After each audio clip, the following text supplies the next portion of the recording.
সুপ্রিয় শিক্ষার্থীবৃন্দ, আসসালামু আলাইকুম। আশা করি তোমরা শারীরিক ও মানসিক দিক দিয়ে সুস্থ আছো। আজকে এনভায়রনমেন্টাল স্টাডিজ সাবজেক্ট থেকে পঞ্চম অধ্যায় পরিবেশের একটি উপাদান হিসাবে বায়ু। আমি গতদিনকে তোমাদের বায়ু একটি মিশ্র পদার্থ নাকি যৌগিক পদার্থ, বায়ুর বিভিন্ন উপাদান, বায়ুমণ্ডলের বিভিন্ন স্তর, বায়ু দূষণ ইত্যাদি সম্পর্কে বিস্তারিত আলোচনা করেছি। আজকে পঞ্চম অধ্যায়ের বাকি যে অংশটুকু, সেই অংশটুকু আমি তোমাদের সাথে আলোচনা করতে চাই এবং আজকের এই আলোচনার মাধ্যমে পঞ্চম অধ্যায়ের পরিসমাপ্তি হবে আশা করি। আমি Mohammad Ohidul Islam, instructor nontech, Rajshahi polytechnic institute. আজকের যে পর্বের শিক্ষার্থীরা আজকের এই ক্লাসটির জন্য উপস্থিত থাকবে তারা হলো পঞ্চম পর্ব ইলেকট্রিক্যাল এবং পাওয়ার। আজকের যে সকল বিষয়গুলো নিয়ে আমি তোমাদের সামনে আলোচনা করব, সে বিষয়গুলো আমি তোমাদের এখানে উপস্থাপন করেছি। সে বিষয়গুলো হলো উদ্ভিদ ও প্রাণী, মানুষের স্বাস্থ্য এবং বস্তু ও সম্পদের উপর বায়ু দূষণের প্রভাব। এই টপিক্সের উপর ভিত্তি করে যে বিষয়গুলো নির্ধারণ করা হয়েছে সেটা হলো উদ্ভিদের উপর বায়ু দূষণের প্রভাব, প্রাণীদের উপর বায়ু দূষণের প্রভাব, মানুষের স্বাস্থ্যের উপর বায়ু দূষণের প্রভাব, বস্তু ও সম্পদের উপর বায়ু দূষণের প্রভাব, শব্দ কী এবং শব্দ দূষণের নেতিবাচক প্রভাব। এই সকল বিষয় নিয়ে আমি তোমাদের সামনে আজকে আলোচনা করব আশা করতেছি ইনশাআল্লাহ। আমি প্রথমে বায়ু দূষকটা কী, যে সকল পদার্থ বায়ুকে দূষিত করে সে সকল পদার্থকে আমরা বায়ু দূষক বলে থাকি। আর বায়ু দূষক পদার্থের উপস্থিতির কারণে মানুষসহ অন্যান্য প্রাণী জগতের, উদ্ভিদ এবং প্রাণী জগতের যে মন্দ প্রভাব বা নেতিবাচক প্রভাব সৃষ্টি হয়, সেই প্রক্রিয়াটাকে আমরা বলি বায়ু দূষণ। আমি বিগত ক্লাসে তোমাদের বায়ু দূষকের উদাহরণ, বায়ু দূষণ কাকে বলে আমি বিস্তারিত আলোচনা করেছি। আজকে আমরা উদ্ভিদের উপর বায়ু দূষণের যে প্রভাব, সেই প্রভাবটা আমি তোমাদের সামনে আলোচনা করতে চাই। একটু মনোযোগ দিয়ে খেয়াল করো। আমি একটি চিত্র তোমাদের দেখাচ্ছি, চিত্রটা খেয়াল করো ভালো করে। এখানে যে চিত্রটি রয়েছে সেখানে বায়ু দূষক রয়েছে।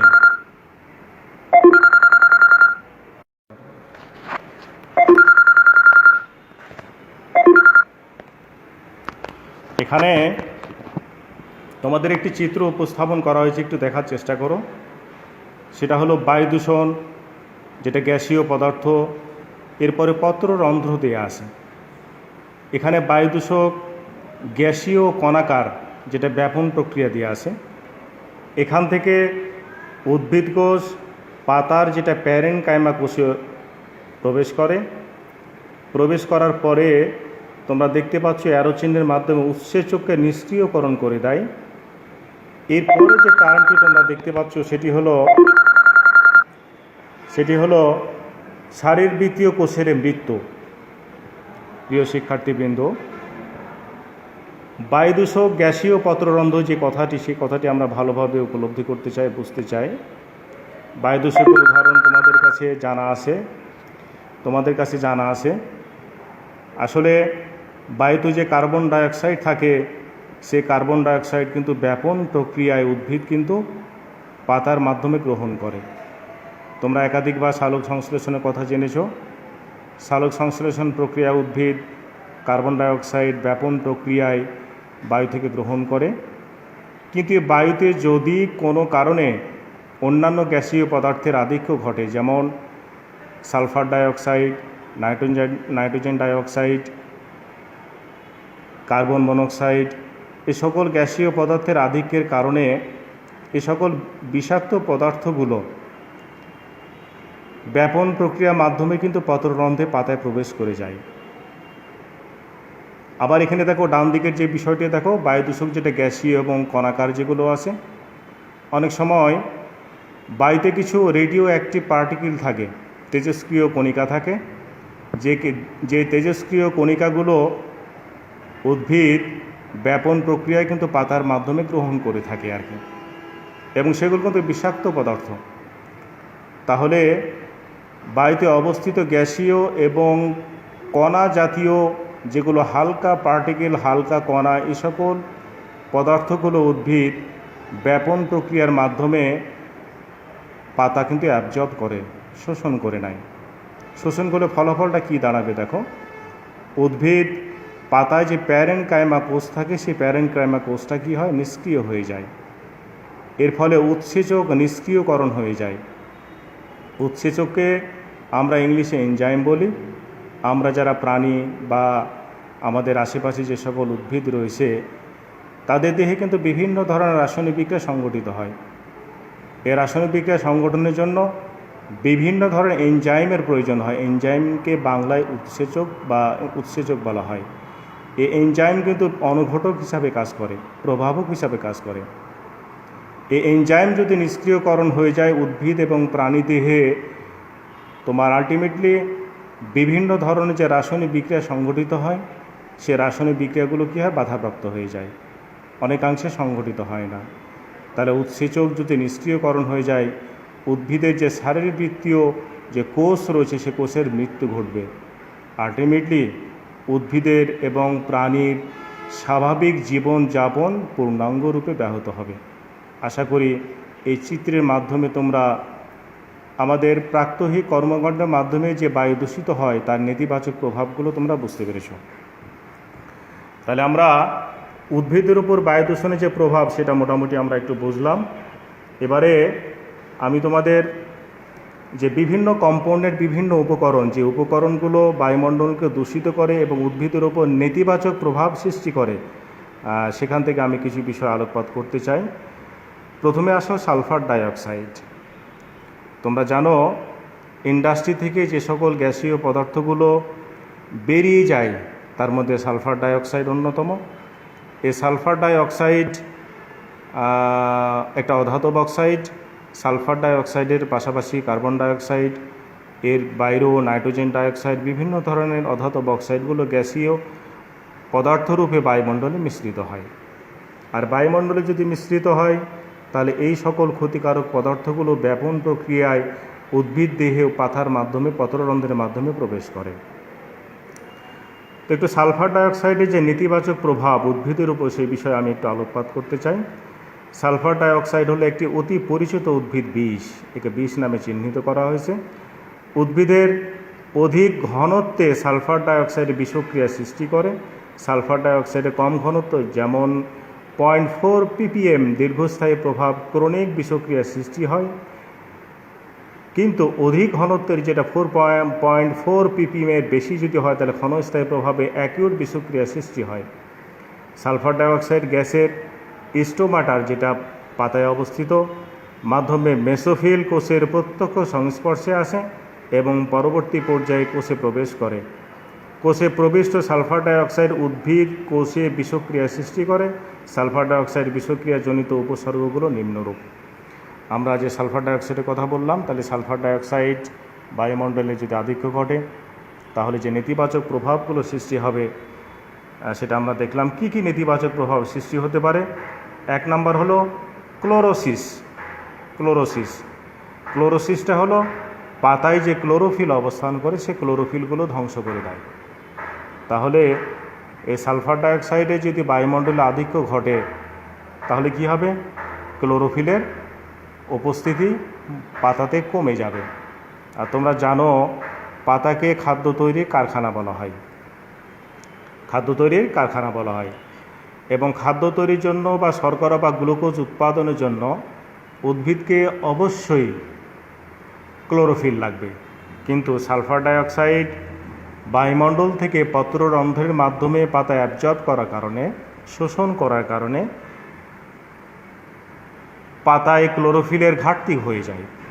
তাহলে সালফার ডাইঅক্সাইডের দীর্ঘমেয়াদী প্রভাবের প্রধান উপসর্গ হচ্ছে ক্লোরোসিস। এই গ্যাসের প্রভাবে পাতার অন্তরে শিরস্থানের স্থানে স্থানে কোষের সবুজ রঞ্জক ক্লোরোফিল বিরঞ্জন ঘটে, অর্থাৎ সবুজ ক্লোরোফিলটা বিরঞ্জিত হয়, অর্থাৎ বিপন্ন হয়ে যায়। ফলে উদ্ভিদের পক্ষে শর্করা জাতীয় খাদ্য উৎপাদন কঠিন হয়ে যায়। 2 নম্বর হলো নেক্রোসিস। সালফার ডাইঅক্সাইড ক্ষণস্থায়ী প্রভাবে প্রকট 0.4 ppm পর্যন্ত এর মাত্রা নির্ধারিত। পাতায় কোষে গ্যাসের শোষণ বহুগুণ বেড়ে যায়। এই অবস্থায় কোষগুলো প্রথমে নিষ্ক্রিয় হয়ে যায় এবং পরে মারা যায়। ফলে পাতার কলা সংস্থান পুরোপুরি বিনষ্ট হয়ে যায়, অবশেষে পাতা শুকিয়ে যায়। এই শুকিয়ে যাওয়ার যে বিষয়, তাকে আমরা নেক্রোসিস বলছি। তাহলে কত সাংঘাতিক বিষয়! সালফার ডাইঅক্সাইড আধিক্য যদি বায়ুমণ্ডলে ঘটে, তাহলে পাতা শুকিয়ে যায়, পাতায় ক্লোরোফিলটা বিবর্ণ হয়ে যায়, পাতা খাদ্য তৈরি করতে পারে না। শুধু তাই নয়, উদ্ভিদের বৃদ্ধি এবং উৎপাদন অনেকাংশে হ্রাস পেয়ে যায়।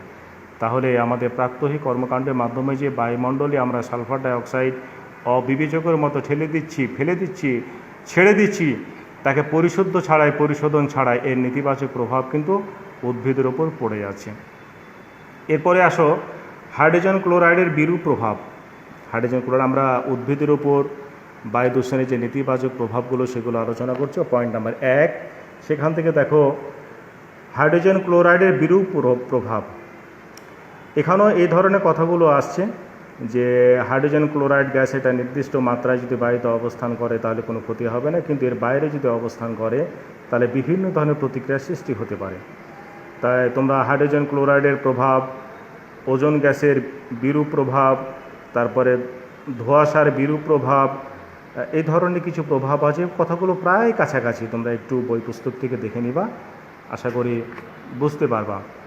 এবারে আমি বায়ু দূষিত হলে প্রাণীর উপর 2 নম্বর পয়েন্ট, বায়ু যদি দূষিত হয় তাহলে প্রাণীর উপর যে সকল নেতিবাচক প্রভাব লক্ষণীয় হয় সেটা নিয়ে আমি আলোচনা করতে চাই। 2 নম্বর পয়েন্ট, এখানে দেখো আমি একটি চিত্র তোমাদেরকে উপস্থাপন করতে চাই। চিত্রটা ভালোভাবে খেয়াল করো। দেখো এখানে একটি চিত্র উপস্থাপন করা হয়েছে বায়ু দূষণ দ্বারা আক্রান্ত প্রাণী।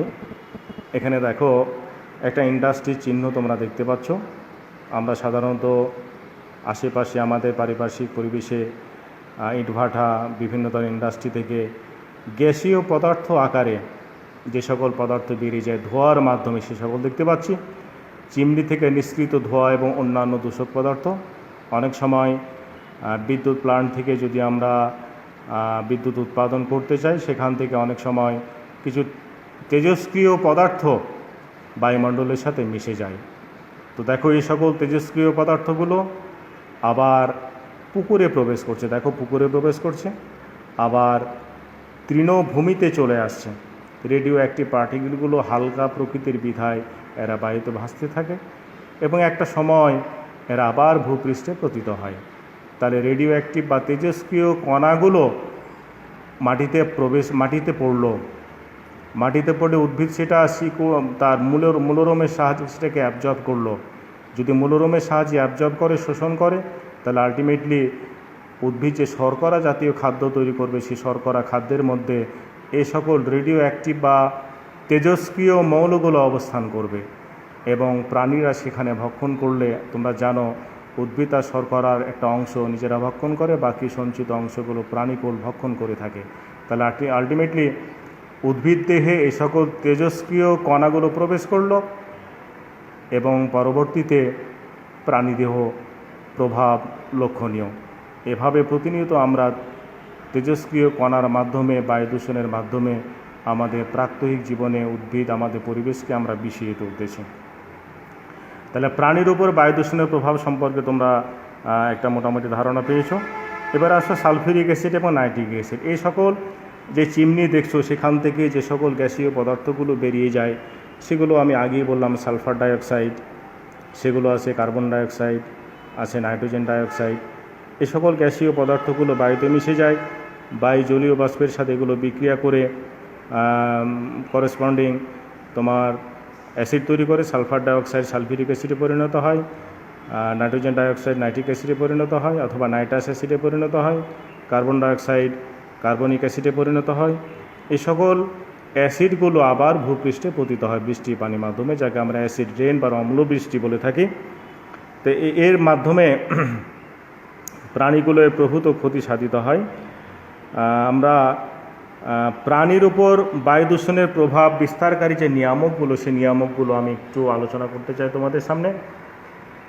মানুষের উপর প্রভাব বিস্তারকে সমস্ত বায়ু দূষকের প্রাণীর উপর ক্রিয়াশীল এবং সম্ভাব্য বিরূপ প্রভাব বা প্রায় একই ধরনের প্রভাব আমরা লক্ষণীয়, অর্থাৎ উদ্ভিদের ক্ষেত্রে যে সকল প্রভাব লক্ষ্য করলাম আমরা, প্রাণীর ক্ষেত্রে একই প্রভাব লক্ষণীয়। প্রাণীর উপর বিরূপ প্রভাব বিস্তারকারী সংক্রামকের অন্যতম হচ্ছে ফ্লোরাইড, আর্সেনিক, লেড, মলিবডেনাম এবং ওজন। ওজন মানে ওজন স্তরের যে O3 অক্সিজেনের একটা রূপভেদ হলো কি ওজন। এবার আসে সালফিউরিক অ্যাসিড এবং নাইট্রিক অ্যাসিড, যে বিষয়টা আমি তোমাদের সামনে উপস্থাপন করেছি। ওজনটা কি সে সম্পর্কে একটু বলতে চাই। বায়ুতে ওজন গ্যাসের সংক্রমণের কুকুর, বিড়াল এবং খরগোশের ফুসফুসীয় কলার পরিবর্তন ঘটে এবং এগুলো বিভিন্নভাবে ক্ষতিগ্রস্ত হয়ে থাকে। তারপরে ফ্লোরাইডের কথা আসো। এই ফ্লোরাইডটাও কিন্তু তোমার প্রাণী এবং উদ্ভিদের উপর নেতিবাচক প্রভাব সৃষ্টি করে। তোমরা আর্সেনিকের নাম শুনেছ। আর্সেনিকের প্রতিকূলগত AS, আর্সেনিক বিষক্রিয়া সম্পর্কে তোমরা কম বেশি একটু জানো। আর্সেনিকটা কি? আর্সেনিক কয়লা এবং ধাতব আকরিক ভেজাল হিসেবে উপস্থিত থাকে। মেটাল স্পেল্টার এবং তাপবিদ্যুৎ কেন্দ্রে চিমনি নিঃসৃত আর্সেনিক কণা বায়ু প্রবাহের দ্বারা বিস্তীর্ণ অঞ্চলে ছড়িয়ে পড়ে। উদ্ভিদের উপাংশে অধক্ষিপ্ত আর্সেনিক গবাদি পশুর উপর অ্যাকিউট বা ক্ষণস্থায়ী বা দীর্ঘমেয়াদী বিষক্রিয়া সৃষ্টি করে। এভাবে আর্সেনিক প্রাণী এবং উদ্ভিদের উপর নেতিবাচক প্রভাব সৃষ্টি করে। এভাবে লেডের প্রভাব আছে তেজস্ক্রিয় বিকিরণের কথাগুলো আছে, যে কথাগুলো আমরা আগেই বলে ফেলেছি, যেটা আয়নীকরণ বিকিরণ, যাকে আয়োনাইজিং রেডিয়েশন বলা হচ্ছে।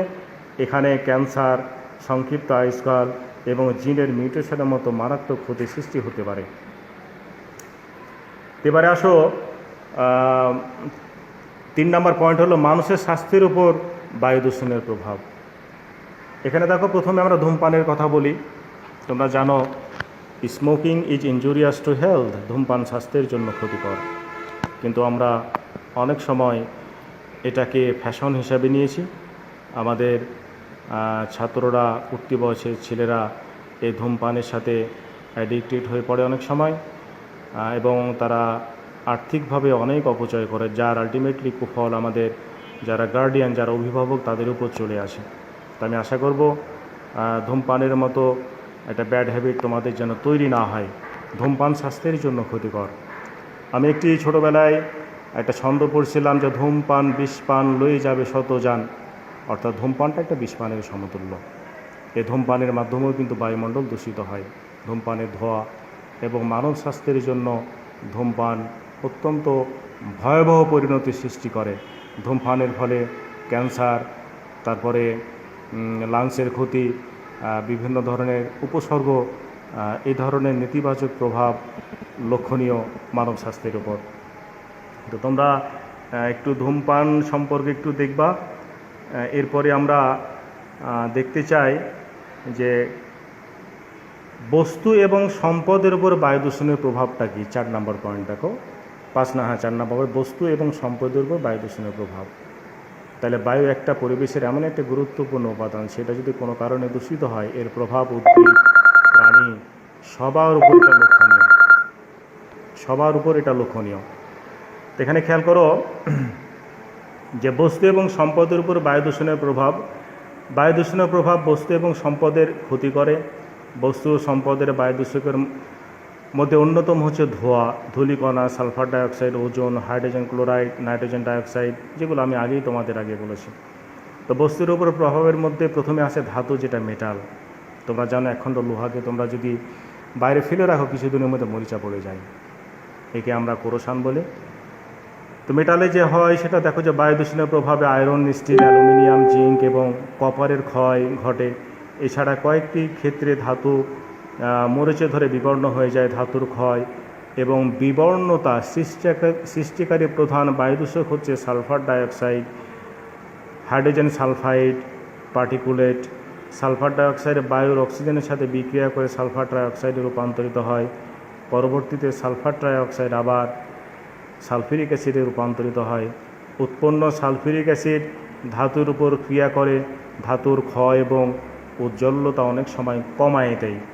রেল, ট্রাক, ছাদ এবং অন্যান্য অংশে ব্যবহৃত ধাতব অংশ বস্তু দ্বারা আক্রান্ত হয়ে থাকে। তাহলে আলটিমেটলি ধাতুর ওপর বায়ু দূষণের একটা প্রভাব রয়েছে। বিনির্মাণ কার্যে ব্যবহৃত বস্তু, যে কোনো বিল্ডিং ম্যাটেরিয়াল যাদেরকে আমরা বলি, বিল্ডিং ম্যাটেরিয়ালসে যে সকল উপকরণ বা যে সকল উপাদানগুলো আমরা ব্যবহার করে থাকি, এ সকল উপকরণের উপর বায়ু যদি দূষিত হয় সেক্ষেত্রে একটা নেতিবাচক প্রভাব লক্ষণীয়।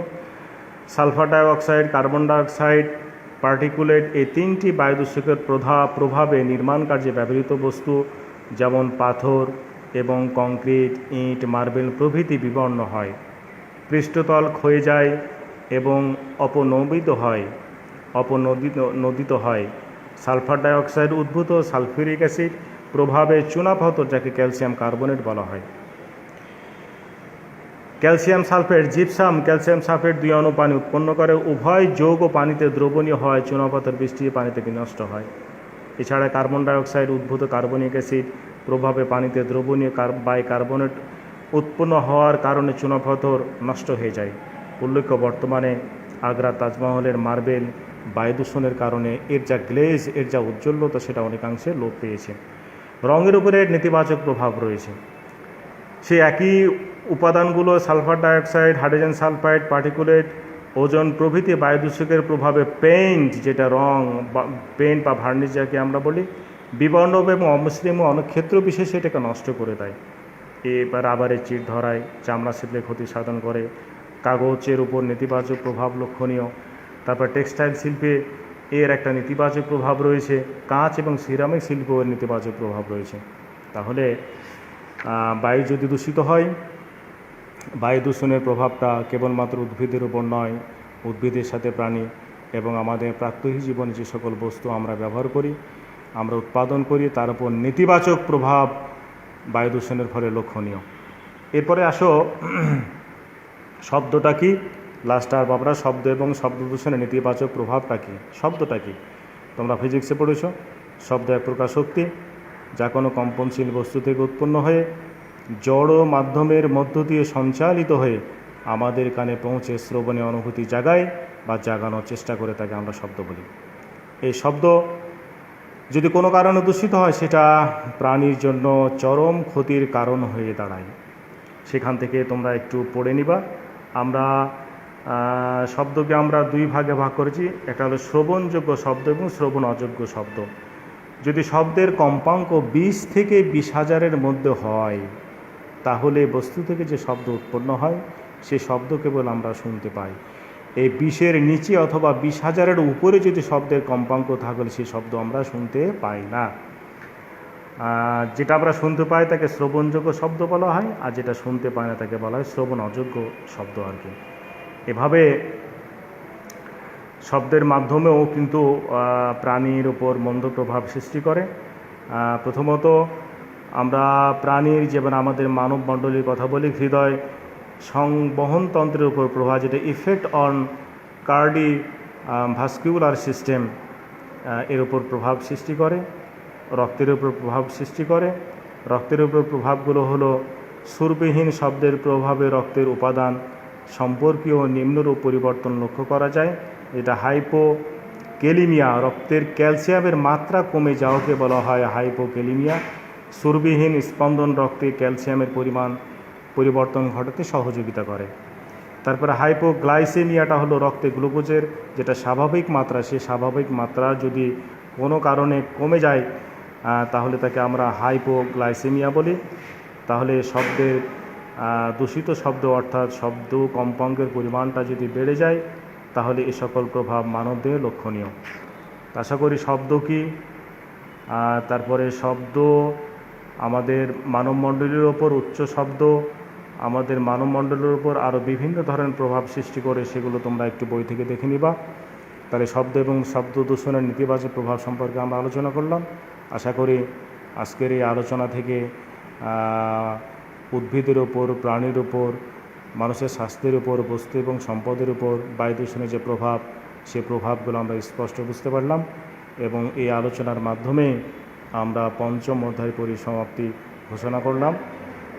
তোমাদের এনভায়রনমেন্টাল স্টাডিজ টোটাল 11টি অধ্যায় রয়েছে। 11টি অধ্যায়ের মধ্যে আমরা 15টি অধ্যায় শেষ করলাম।